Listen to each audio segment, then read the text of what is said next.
Hello friends, in today's video we'll be looking at creating animated expander view. We have discussed expander view in the previous video and you may need to watch that video before watching this video. If this is your first time here on this channel, we are committed to show you how to design good looking mobile applications, and we also discuss strategies that you can apply to become a good mobile app developer. If that interests you, I want you to click on that subscribe button now and also turn on your notifications so that you'll be notified immediately when I upload new content. Also, before we continue, I want to let you guys know that the registration for the masterclass is closing today. If you are having any issue registering for the masterclass, you can send an email to me through the email that is displayed on the screen. So if you are interested, hurry up now and register. Registration is closing today. Alright, let's get started. I have Visual Studio 2019 open here, and what I have done is to update Xamarin.Forms. And right here, the next we're going to do is to set the experimental flag for our app, because the expander view is still in experimental stage, and you have to set this flag in order to be able to use the expander view. So right here, you're going to put the device.set flags and pass in an array of all the controls that are experimental that you want to use. So I haven't done that. The next thing we want to do is to bring in all the assets that we are going to use. I'm going to put that inside the drawable folder in the Android project. If you are using the iOS project, then you want to put it in your resources folder. Alright, so the next thing I'm going to do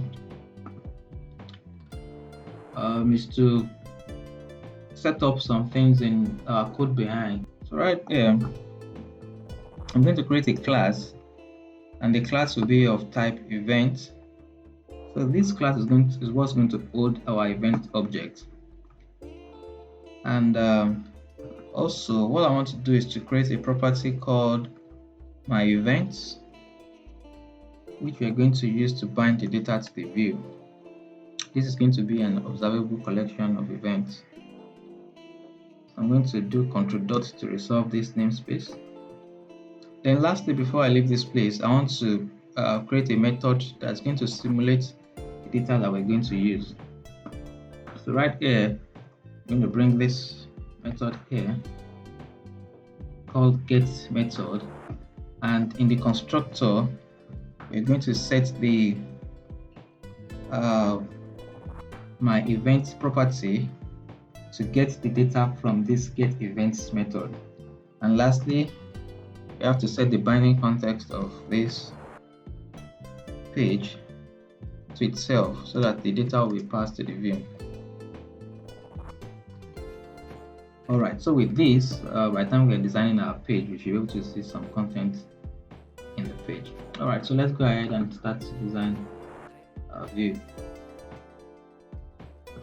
I'm going to remove this because I'm not going to be needing it. So if you check our design right here, we have a list of events. We have a list of all the events that we are tracking, and on the left side you can see the list, and on the right side you can see the expanded view. So what we want to do is, by the time you expand, you want to be able to see this view, these two views, but we want it to come out animated. So we're going to animate this view and this view, just like you see in the result that I showed earlier. Alright, so looking at this page now, we can divide our page into two rows. We have the first row to take this menu icon and the search icon. Then the second row is going to take this view, and we're going to make use of a collection view to handle this. Alright, so let's go ahead and create a grid with two rows. And the first row, like I showed you, we're going to have another grid. We're going to set a padding of the grid to 30 so we can have space for the menu icon and the search icon. And we have two images. But as a matter of fact, you can use image button for this, but you can also use an image. So if you're using an image, you have to undo the tab gesture for the image. But if you're using image button, you can just undo the click event for each of the image buttons. So looking at this, so we have this first image on the far left, and this on the far right. So what I'm going to do is to run this. All right, so this first grid is going to be in the first row, and the row is set to auto, and the second row is going to contain a collection view, and the collection view, we're going to set the selected mode to none, because we don't want the selected color to show when you select any item. We just want the view to be expanded. So we have a collection view that is in the first row, that is in the second row, that is the index 1, and we have a margin of 30. We have the horizontal option and vertical options, and the item source is set to my event, and this my event is what I created first in the code behind. All right, so right in the collection view, we want our collection view to have header, and we're going to set the header to a label. So we have collection view.header, and inside the header we have a label with the text my event.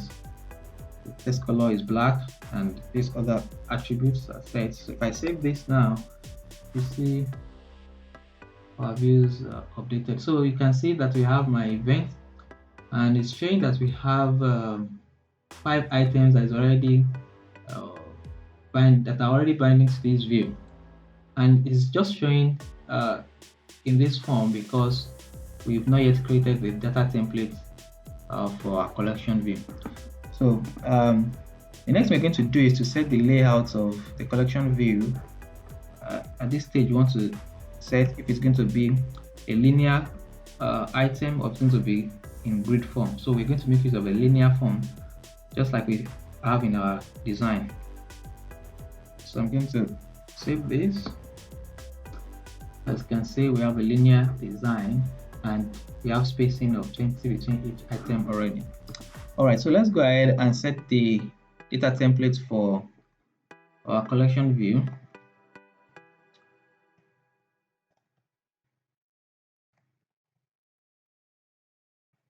And the data template, I'm going to start with a frame. All right, so I have a frame, and set the as shadow to true, set the background color to transparent. It is very important because we don't want the default color for frame is white. So if you don't set it to transparent, then you're going to have a white background. So we have a frame, and if I save this now, we can see that the initial items that we're seeing here have already disappeared. That's because we are already setting the data template of our collection view. So looking at our design, this is how we're going to do it. We're going to have a grid inside this frame, and inside that grid we're going to have an expander view.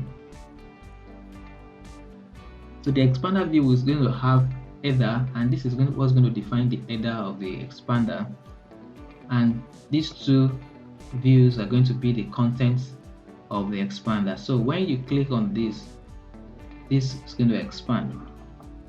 All right, so let's start with a grid, and inside this grid we're going to have expander.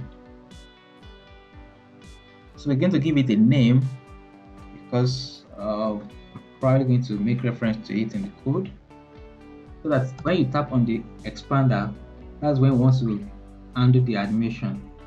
So, and another thing we are doing here is to set the collapse animation length. So we are indicating how long we want the animation to take when the expander is collapsing. So I'm setting this to 500 milliseconds, that is half a second. And I'm going to let me go to the animation of this so that we have the event already created. Alright, so inside this expander, we're going to have the header, and like I showed you, the header is going to be a grid. So you're going to divide the grid into two columns. This is the first column and this is the second column. So in the first column, we're going to have a stack layout that holds the day and the current date. And on the right side, we're going to have the title of the event. We're going to have the venue and the duration of the event, the time for the event. Alright, so let's create the header. So we have expander.header, and in this header, we're going to have a grid divided into two columns. And in the first column, we're going to have a box view, and that box view is what we want to use to create this background effect on the first column. So we have a box view with color, and we're setting the opacity to 20%. To create that effect, let me save this. So as you can see, we're seeing our layout is coming to life gradually. So on the first row, we have a stack layout, just like I said. In that stack layout, we have two labels. So on the right side, we're going to have a stack layout, and the stack layouts, that's on the second column, that is of index 1. We're going to have a stack layout that contains the title, the venue, and the duration, and all these are coming from our event class, just like I showed you here. So the title, venue, duration, the description, image, and date. So if I save this now,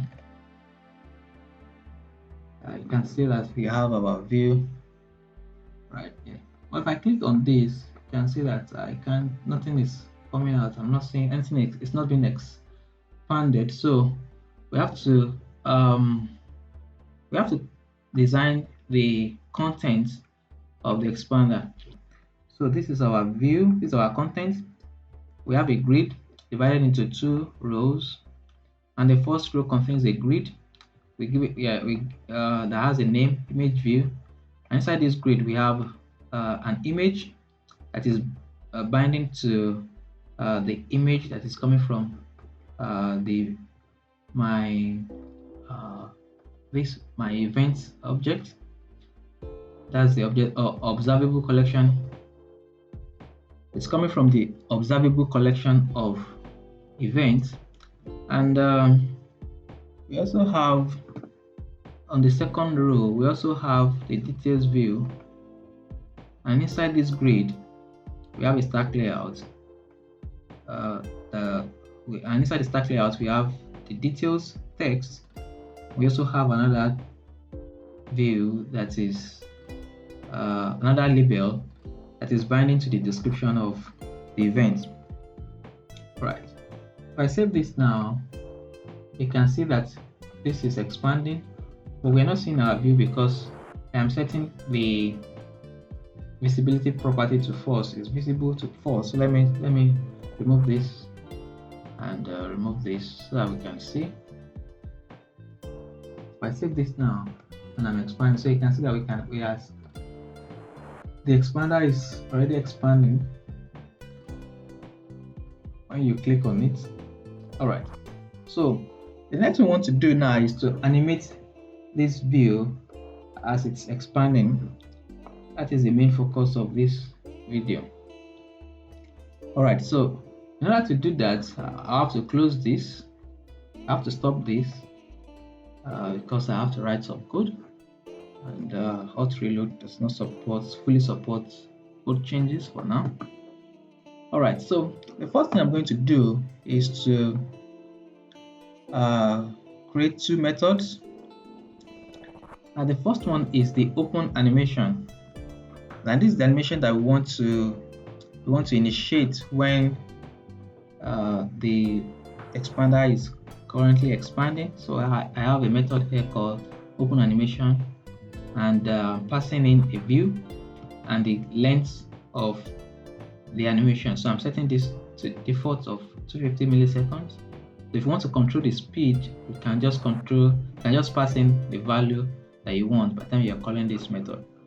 So what we are doing there is that any view that we are passing to it, first we are rotating it on the x-axis to -90 degrees, and the next thing we are going to do is to set the visible property to true, then set the opacity to 0 because we want it to have a fade in effect, and we are calling the fade to animation here the extension of the view to fade from 0 to 1. So the opacity is going to move from 0 to 1, that is from 0 to 100% at the length that we are specifying, that this is 250 milliseconds.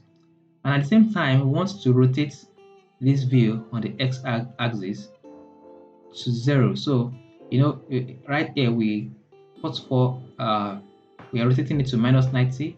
So we are now rotating from this -90 to 0. So this is going to create a kind of a flip view on the x-axis.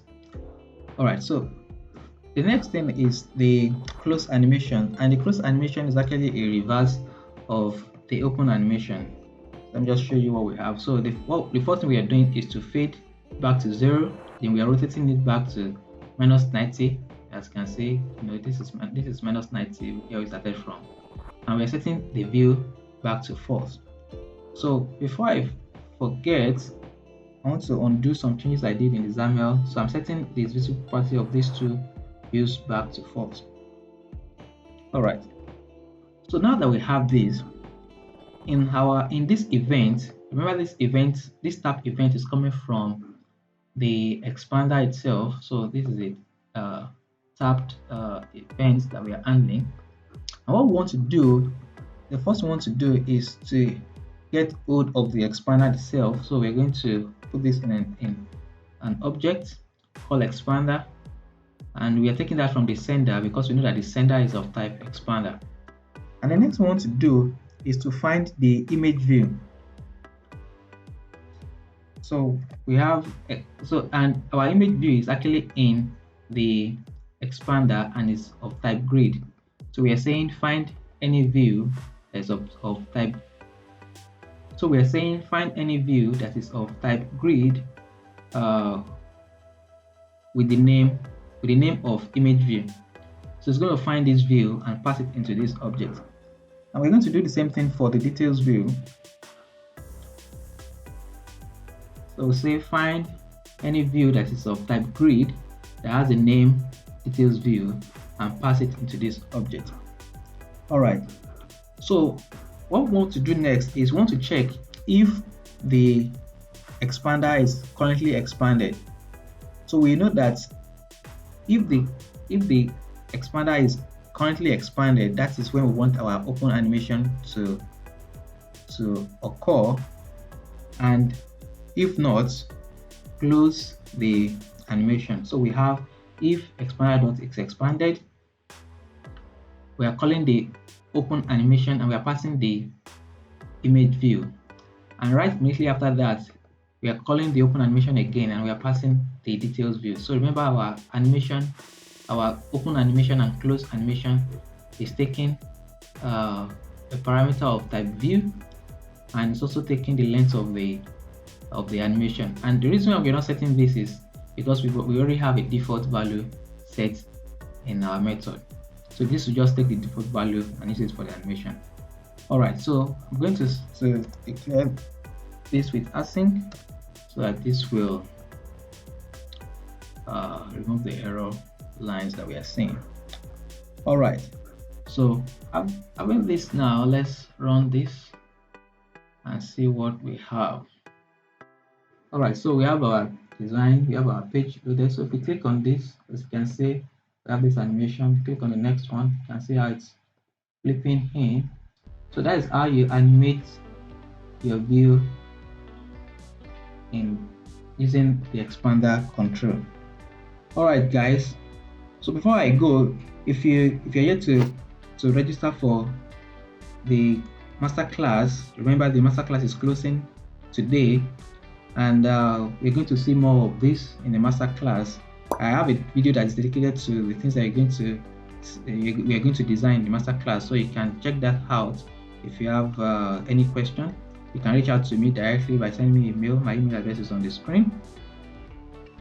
And also, before you go, you can watch these 2 other videos that are showing on the screen. They are going to help you a lot in your mobile app development. Thank you guys, and I will see you in the next video.